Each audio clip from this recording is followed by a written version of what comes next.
Ada ikut. Terungkap dalam prarekonstruksi kasus pembunuhan Subang, jasad Tuti ternyata digotong Danu dan kedua anak Mimin.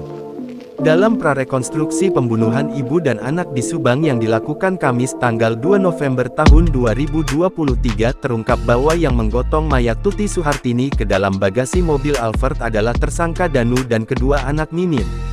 Hal ini terungkap dalam adegan prarekonstruksi ke-70-85.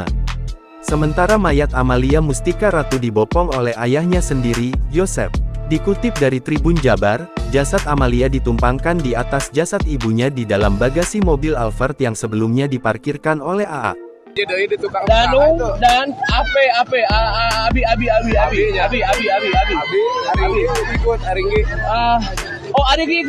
ikut.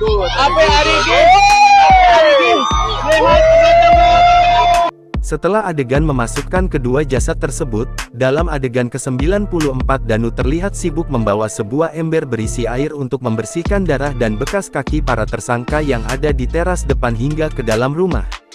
Setelah membersihkan lantai, adegan prarekonstruksi selesai.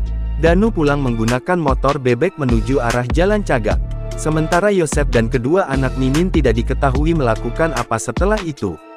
Kepala Ditreskrimum Polda Jabar, Kombes Surawan, mengatakan prarekonstruksi kasus Subang setidaknya sudah bisa mengungkap tabir kelam pembunuhan ibu dan anak yang sudah 2 tahun tak terungkap.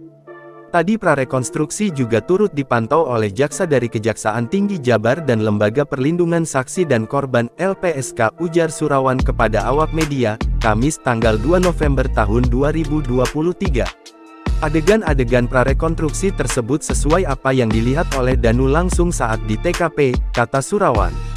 Dikatakan Surawan, hanya sekitar 94 adegan yang berhasil dilihat oleh Danu dalam peristiwa tersebut.